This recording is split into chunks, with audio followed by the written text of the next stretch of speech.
Daly, next on the same amendment. Thanks, Corla. I think, as Deputy Collins has said, the issue here really is that there's no requirement on the government whatsoever to criminalise women or doctors in the way in which you've proposed. Now, I've no doubt that an attempt will be made to say, well, sure, look, aren't we great? Actually, what we've done here is to deal with Section 58 and 59 of the 1861 Act. And let's remind ourselves what that says, that in relation to where a woman would attempt to procure a miscarriage herself, or someone would assist her by the administration of poison or other instruments, she shall be guilty of a felony, and being convicted thereof, shall be liable to be kept in penal servitude for life. The idea that that has been on our statute books is indeed a chilling effect and is absolutely reprehensible. And it's good that that is gone, but the question is,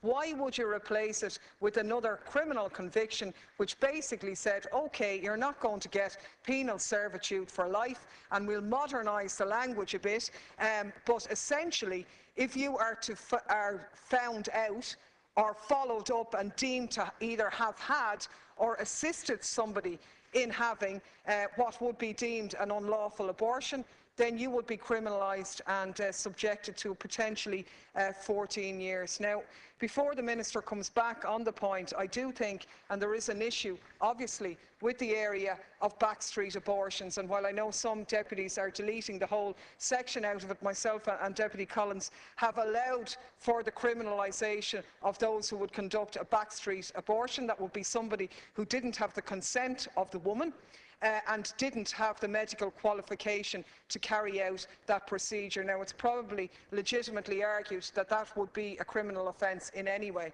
and would probably not need the added protection, but in case the government were worried that by removing this offences section you were somehow facilitating backstreet abortions, we have provided for that. And what we have said is that the people who should not be criminalised are the woman herself, any third party who, with her permission, tries to assist her, or a qualified medical practitioner would be exempt from any criminal element. And, you know, I think that is absolutely important. I think the issue has been raised already.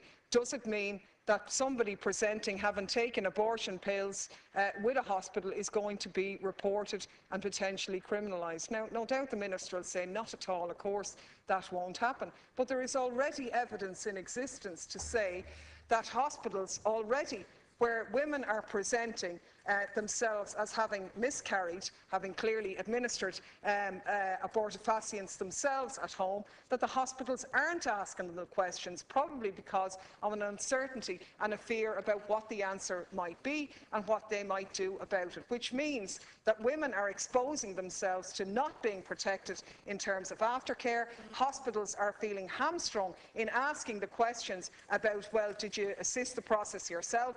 What did you take? And in this era of internet medication, where who knows what the person is taking, this does not protect women's lives, and it leaves a chilling effect. And I think that is hugely important. The last 2 points on this, Ceann Comhairle, what we're talking about is doctors and psychiatrists and medical practitioners having to make a decision in relation to protecting a woman's life while looking over their shoulder.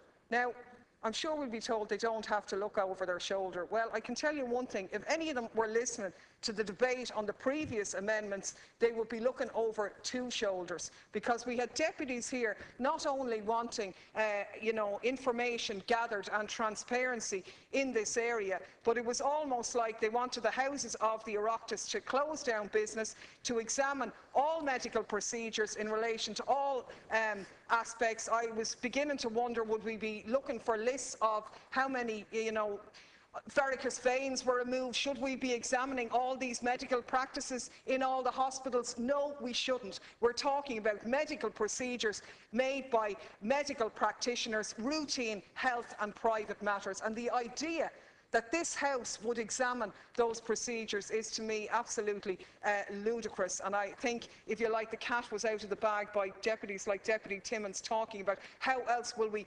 police this legislation, which is quite disgusting in the context, I think, of legislation designed to protect women's lives. And our point is that you are continuing with the process of criminalising women, potentially doctors, and you are maintaining a chilling effect. That is not indicative of a modern society that has moved forward. It's indicative of a hypocrisy, since we do allow people to travel, we do give them information, and if there is a justification of this, that, well, it's linked to our constitutional requirement, then we have to say the onus is on you to change that. That was voted on 30 years ago. Anybody under 48 didn't have a vote on it. A lot of the people who did are dead now. Can we please move on and reflect the society that we are now and the reality, which is thousands of women accessing abortion every year?